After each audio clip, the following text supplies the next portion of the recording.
Okay, Assalamualaikum students. We already studied about the price elasticity के elasticity क्या होती है, ठीक है। जब हम क्वांटिटी डिमांड करते हैं, हम लोग ने जो थर्ड ए चैप्टर है उसमें ये देखे थे कि डिमांड बढ़ता है कब, जब प्राइस कम होता है, एंड डिमांड क्या होता है, कम होता है जब प्राइस बढ़ता है। वो चैप्टर में हमने ये नहीं देखे थे कितनी क्वांटिटी से। तो ये जो चैप्टर है इलास्टिसिटी ऑफ डिमांड, इसके अंदर हमने क्वांटिटी देखी। इलास्टिसिटी का मतलब होता है चेंजेस, तो कितना परसेंटेज चेंज आ रहा है डिमांड के अंदर, वो हम स्टडी करते हैं, ठीक है। ये आप लोगों को मैंने बताई थी। There are 3 types of elasticity of demand जो हम लोग स्टडी कर चुके हैं। उसमें आपका जो है इनकम है, क्रॉस है एंड प्राइस है। After that types of price elasticity, बाकी दो नहीं, सिर्फ एक का जो है उसके टाइप्स और हमने ज्यादा स्टडी किए थे। That is 5 types of price elasticity are there. Now the next topic for this lecture is method of measuring of elasticity, ठीक है, कि हम किस तरीके से मेजर करते हैं प्राइस इलास्टिसिटी को। हमने ये तो देख लिया कि प्राइस इलास्टिसिटी के टाइप है, 5 टाइप है, but how do we measure it, कैसे हम इसको मेजर करते हैं, वो ये हम लेसन में या ये वीडियो में देखेंगे, ठीक है। तो first is ratio of percentage method. इसके अंदर भी 3 मेथड है to calculate the price elasticity. किस तरीके से हम लोग कैलकुलेट कर रहे हैं, तो फर्स्ट जो है वो रेशियो ऑफ परसेंटेज है। उसका पहले मीनिंग हम देख लेते हैं। Ratio method is developed by professor Marshall. According to this method, elasticity of demand is measured by dividing the percentage change in demanded by the percentage change in price. ये अगर आप लोगों को याद होगा तो हम लोगों ने प्राइस इलास्टिसिटी के टाइम पे ये मेथड देखे थे। क्या मेथड था वो? ये था percentage change in quantity demanded by percentage change in price, है ना। उसका सिंबॉलिक अगर आप देखेंगे, देखो ये जो ट्राइंगल है छोटा सा, that is stand for changes. जब भी अगर वो इकोनॉमिक में यूज होता है किसी के भी आगे, क्वांटिटी के आगे या प्राइस के आगे, it's mean the changes. Original के लिए हम लोग सिर्फ क्यू लिखेंगे, ओरिजिनल के लिए हम लोग सिर्फ पी लिखेंगे, but when you are talking about the changes, changes ही बात कर रहे हैं ना हम लोग जो चैप्टर्स में देख रहे हैं। इलास्टिसिटी का मतलब क्या है? चेंज हो रहा है डिमांड में, है ना, ड्यू टू प्राइस या अदर फैक्टर्स जो भी है। तो चेंज हो रहा है तो वो डेफिनेटली हम लोग को कितना चेंज हुआ वो तो दिखाना पड़ता है। तो चेंजेस के लिए लोगों ने क्या सिंबल यूज करी है? That triangle one. तो इजीली हमें क्या हो जाता है, समझ में आ जाता है ना। तो जितना भी परसेंटेज चेंज हुआ, फॉर एग्जाम्पल आपकी 20 क्वांटिटी बढ़ी, ओके, कितने में 20 पर आपका प्राइस क्या हुआ होगा? कम हुआ होगा, जो भी है वॉट एवर इट इज। तो इस तरीके से क्या होता है, वो डिवाइड होकर आपको आंसर मिलता है। एक्चुअल में जो अगर हम लोग देखेंगे तो ये है, बट उसको कैसे बाइफिकेट किया है इस तरीके से। देखो, quantity changes demand quantity and divided by actual quantity या ओरिजिनल क्वांटिटी, उसको हम डिवाइड कर रहे हैं किससे? Changes in price divided by actual price. तो वो क्या हो जाएगा? उल्टा हो जाएगा जब अगर हम उसको मल्टीप्लाई में डालेंगे। तो जब मल्टीप्लाई में डालेंगे तो ये जो क्वांटिटी है वो सेम रहेगी, बट ये जो प्राइस है वो क्या हो जाएगा? ऊपर चला जाएगा, और वो क्या हो जाएगा? नीचे आ जाएगा। समझ में आया? तो हम लोग एक्चुअल वाला जो है वो कट कर देते हैं, तो हम लोग का जो चेंजेस वाला है वो यहाँ पर हमें क्या हो जाएगा? सम या फॉर्मूला हम लोगों को मिल जाएगा, ठीक है। आगे समझ में आप लोगों को? ये रेशियो ऑफ परसेंटेज मेथड में हम क्या करते हैं? परसेंटेज डिवाइडेड बाय परसेंटेज, ठीक है। तो ऊपर किसका परसेंटेज आता है? जो क्वांटिटी हमारी डिमांड हुई, चेंजेस वो, और नीचे जो प्राइस में हमारी चेंजेस आई। उसके लिए हम लोग एग्जाम्पल के लिए आप ये एक टेबल देखिए, ये आपकी बुक में दिया हुआ है। प्राइस जो है हमारा 20 था और उसकी क्वांटिटी डिमांडेड क्या है?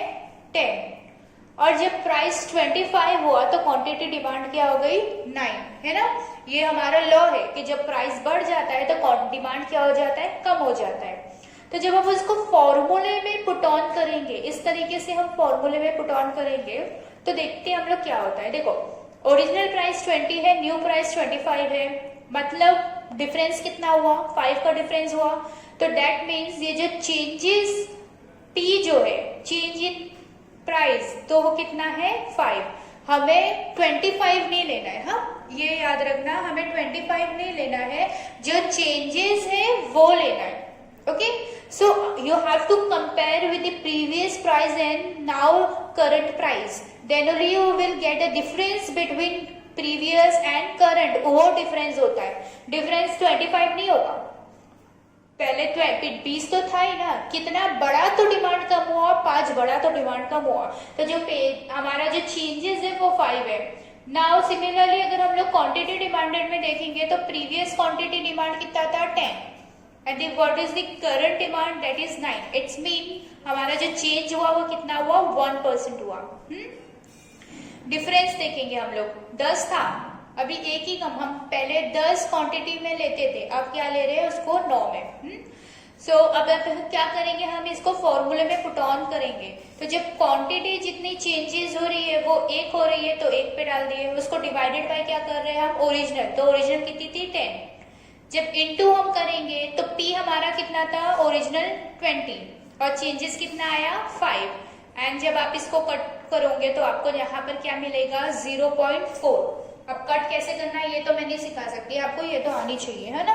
तो जब आप कट करोगे तो कट करके देखना, आपको वहां पर 0.4 आंसर आएगा।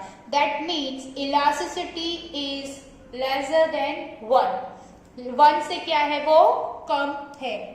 आगे बात समझ में, इस तरीके से वो लोग क्या करते हैं, बताते हैं कि ये यूनिटरी डिमांड है या रिलेटिव है, क्योंकि हमने जब पीछे देखा था यूनिटरी है, परफेक्टली है, रिलेटिव है, तो उसके अंदर अगर आपने नोट किया होगा तो डायग्राम पे ED equals to 1, ED lesser than 1, ED more than 1 था ना, ठीक है। तो वो कहाँ से आया, ये कैलकुलेट करने के बाद ही हम लोगों को वो डायग्राम्स मिले। गॉट इट, आगे बात समझ में आप लोगों को, ठीक है। चलो तो move to next, total expenditure method. अब टोटल ये दूसरा तरीका है किस तरीके से वो लोग कैलकुलेट करते हैं।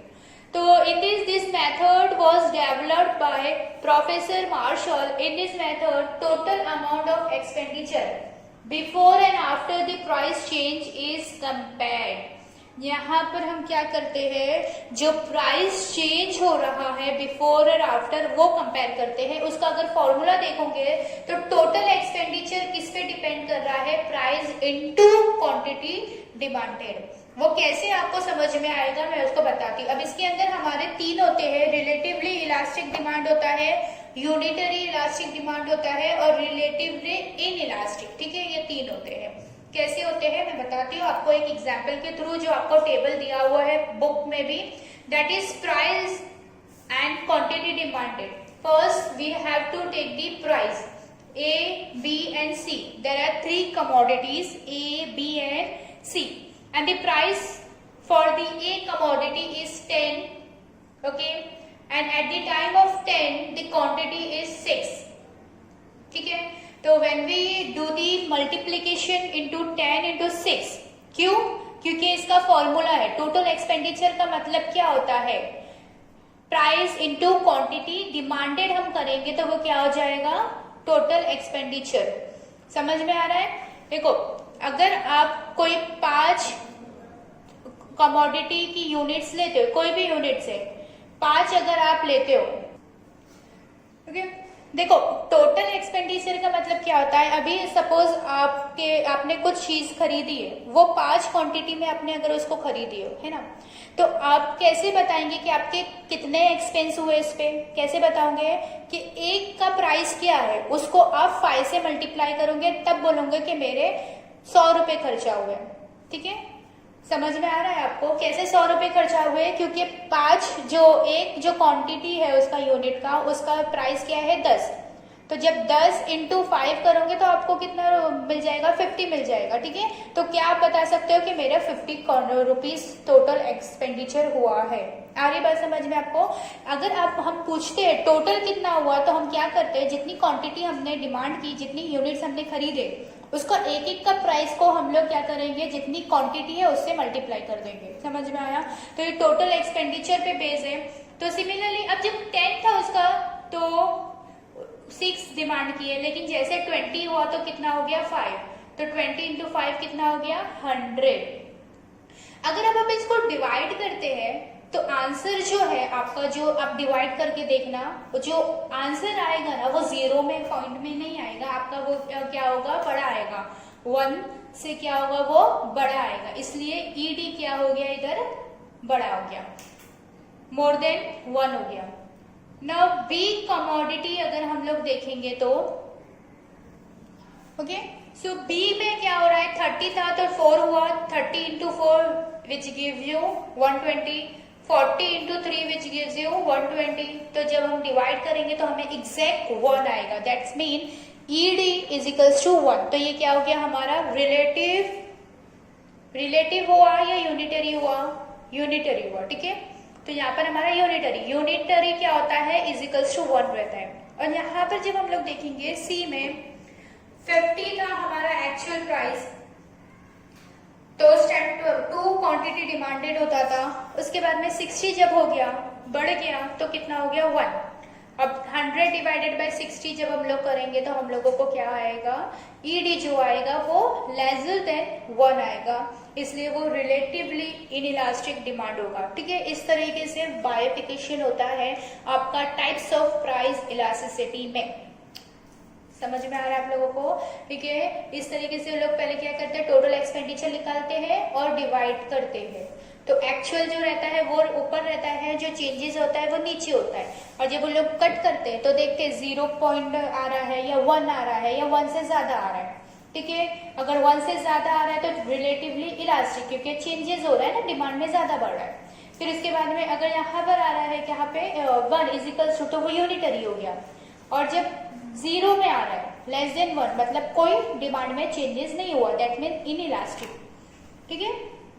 इस तरीके से ये कैलकुलेट होता है। Then moving to next,